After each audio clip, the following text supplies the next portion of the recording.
Hayao Miyazaki returns after a 10-year break with his newest film, The Boy and the Heron. So today, let's see if it's worth your time.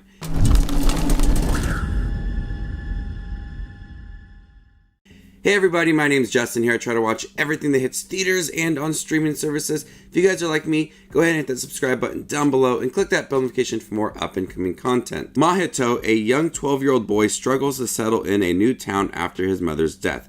However, when a talking heron informs him that his mother is still alive, he enters an abandoned tower in search of her, which takes him to another world. When it comes to Hayao Miyazaki, I absolutely love his films, and I love all of Studio Ghibli movies as well. Going back and revisiting all these movies, you know what you're going to get with a new Miyazaki film. It's going to have magical worlds and deep meanings about life and lessons that you're going to learn along the way with interesting characters. And that's what you're going to get with The Boy and the Heron. This is a great return for Hayao Miyazaki, another great addition in Studio Ghibli's films.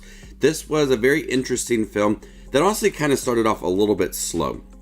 I wasn't sure where they were going to go with it, how much time they were going to spend in this magical world. They spent a lot of time in the beginning of this movie with this young boy who was struggling to settle into this new town after the loss of his mother. His father was going to remarry, and he had a hard time accepting all of that. And I think the beginning of the film did a really great job of establishing this character and the struggles that he goes through, and later on it has this great payoff. So in the beginning, although it moves a little bit slow, there's some great character development. As we see Mahito very quiet in the beginning of this movie. He wants to break away from his father. He's often running away, hiding from what his new life is going to bring. He's causing pain to himself. There's a lot that we have to understand about this character in the beginning of this movie. But when he meets this heron who tells him that his mother is still alive, he jumps at that chance to see if it's true or not, which leads him to this tower and this magical world. And that is where Hayao Miyazaki really does shine. There is odd things that happen in this world, like Spirited Away, and crazy creatures like Howl's Moving Castle.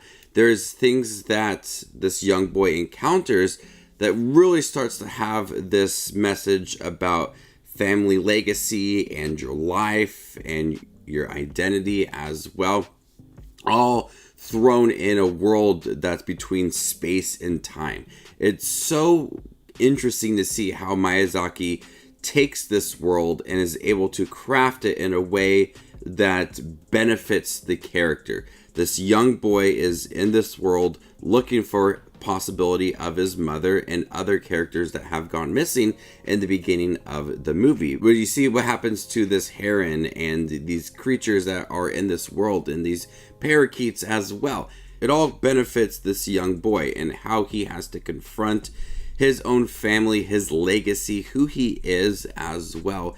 And Miyazaki does a great job of establishing these messages and not really like forcing them on you. You just get a nice flow to these messages and development along the way to where you care about this young boy and what he's going through and the family that he has.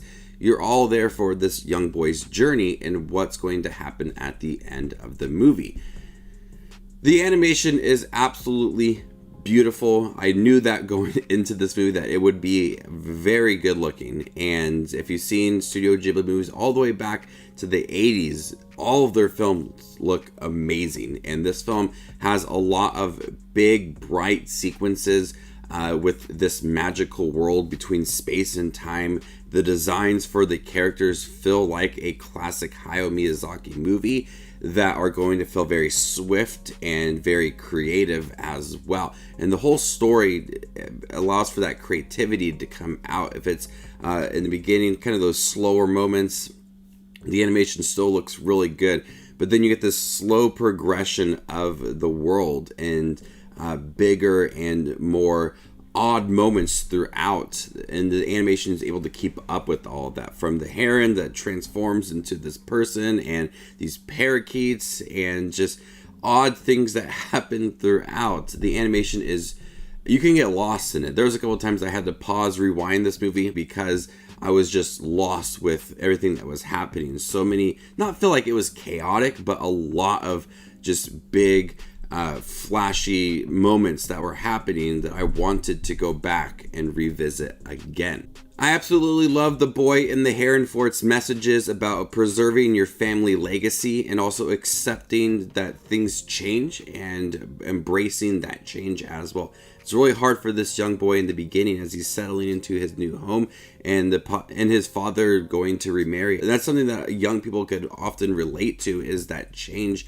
in family and also wanting to feel connected to your past as well.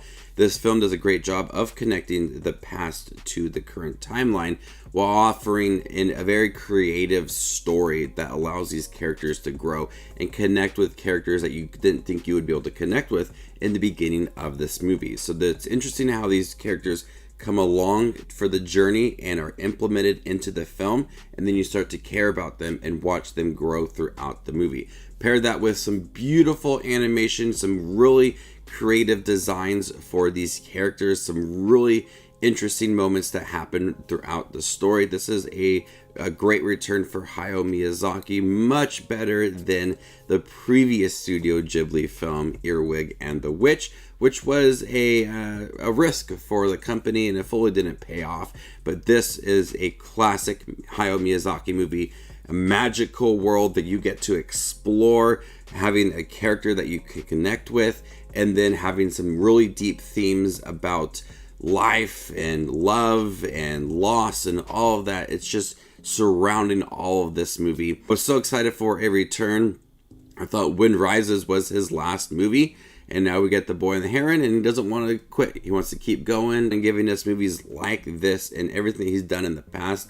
Keep bringing them to me because I absolutely love these movies. So if you love Studio Ghibli films, you've seen the 20 plus movies that they have, and you like Hayao Miyazaki as a director, I highly recommend checking out The Boy and the Heron.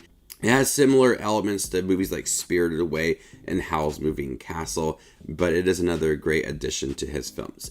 So before I give you my score for The Boy and the Heron, make sure to check out my channel here. I do movie reviews, trailer actions, ranking videos, tier lists, all that fun movie related content that you see on YouTube. I do it all here, so hit that subscribe button to get it all in one spot. If you want to see where The Boy and the Heron ranks amongst all the other 2023 releases I've seen this year, follow me on Letterboxd and there you can find my ranking. I'm going to go ahead and give The Boy and the Heron an A-. Thank you guys for checking out my review for The Boy and the Heron. Have you guys seen it by chance?